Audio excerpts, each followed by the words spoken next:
The circuit connected. We're testing with our meter at the power and ground input just after the main plug, and we are getting a 12.28 open circuit voltage.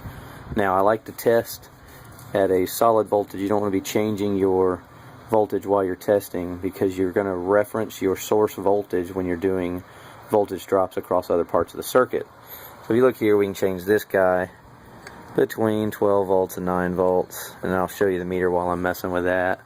So 12 volts, 11, 9, and keep in mind these are open circuit voltages. Once the circuit's loaded, the voltage will change just a little bit, but there we are with a 12.28, 12.29, and that's where we're going to test at. And this tells us we have it through the main plug down to this connection. And the only reason this connection is not disconnected there is because it's soldered from the factory. So we just test with the rest of it unplugged. Here we are connected at the positive side on the main power input, and then on the red lead from the switch control, I have the switch stuck open as if there was a bullet in it with a piece of heat shrink, and we're reading nothing. So to test our switch for open circuit voltage, we just pull this guy out as if there was no bullet there, and there's our source voltage that matches what we got from the power feed.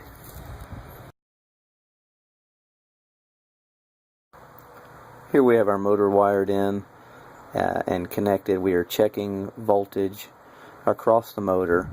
All the switches and all the connections are hooked up in the same manner it would be from the factory if everything was installed on the press.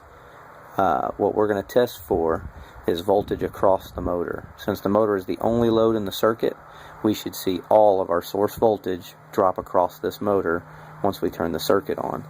You can see we have our switch disabled as if there was a bullet in there, and we remove that, and we get 0.3 volts kind of blinking around. We're not seeing anything across the motor.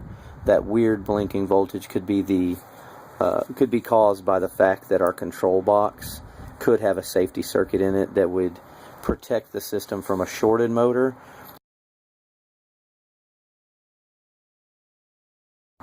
Here we have the circuit set up the same way as if we were testing the motor, but we replaced the load with this old door buzzer I got out of a van years ago. So it's the same setup as if the press was installed, everything was hooked up the way it is from the factory. We are testing voltage across our new load to make sure everything works. Now it's going to be noisy, but as I said before, you should see all of your source voltage, or the majority of it, go across this load because it's the only load in the circuit. So we pull this guy and we ought to be pretty loud.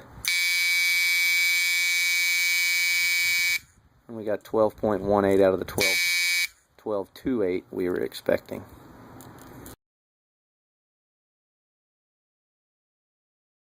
Here we are hooked up again, exactly like we were when we were testing voltage across the motor, but I'm using the variable voltage in the control box to simulate what it would look like if there was some other load in the circuit, meaning we should have our source voltage dropping across this load, but if we have another resistance in the circuit, a spread terminal, a pinched wire, something, it will be taking some of our voltage away and not putting it across the motor. So if you're testing here for your voltage with the circuit on, and you have another load in the circuit, you would see something like this. So we got 10.66. We're expecting to see 12.28 or close to it, but obviously there's approximately 2 volts, 1.46 volts, something like that, being robbed by another connection in the circuit.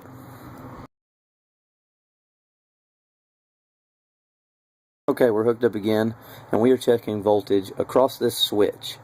And what you're seeing on the meter now is the open circuit voltage. Everything's hooked up the way it would be as if it was all installed just like factory, except we replaced our load with this buzzer.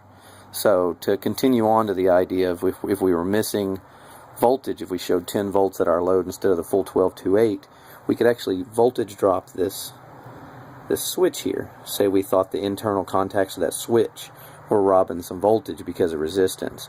The way you would do that is you'd hook it up exactly like I got it, voltage, checking voltage across the switch.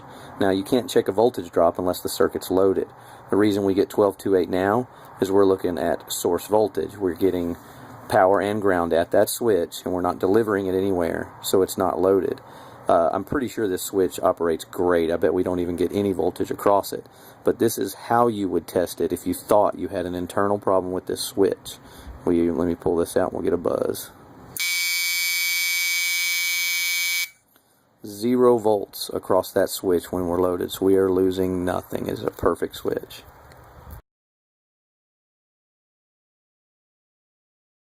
To continue on with our voltage drop test, we're now hooked up where the wires come from the switch and come all the way back to where it connects to our main power feed. So what we're testing now is all of that coiled wire that goes back to our switch up here, the connections and the switch. Basically anything on the other side of our meter connectors, we're going to voltage drop. Again, we see we got source voltage because the system is open. We're not dumping anything across the load, and we're going to get how much voltage it takes because of the load of this wire and everything. Ought to be 2/10, 3/10, something like that. Here we go. Not even a tenth. 0.04. So that's a very good, great connection wire. Great connection at the switch, across the switch, and back. Everything's working great. Here we are, we have our leads hooked up to our motor only. We are not hooked to any other part of the circuit, and we are set on ohms. We are checking ohms across the motor. 1.8. A lot of people would think the lower ohms, the better the connection, right?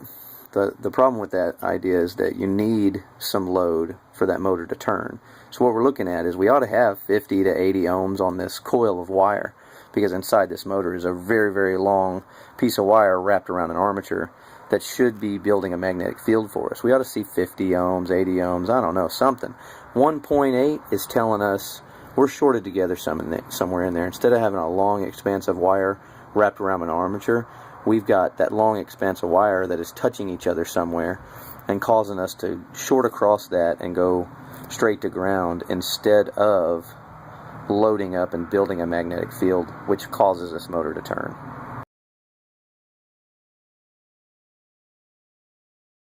Okay, one more ohms test. We are hooked up to the wires that go through this coil here and back to our switch, just like we were earlier when we were doing a voltage drop, and we're reading open, because our switch is open as if there's a bullet in the way. If I pull this out and we act as if a bullet is not in the way, we see 1.1, 1.2 ohms. Now, that's not bad.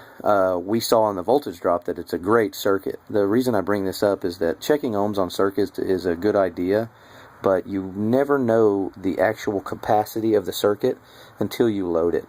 You could have strands of wire cut, and if one of them's still hanging on, you'll get an okay ohm reading because you're not putting a lot of voltage or amperage on that circuit to test it. So you won't know if it can even carry a load until you actually load it and see how many volts it consumes.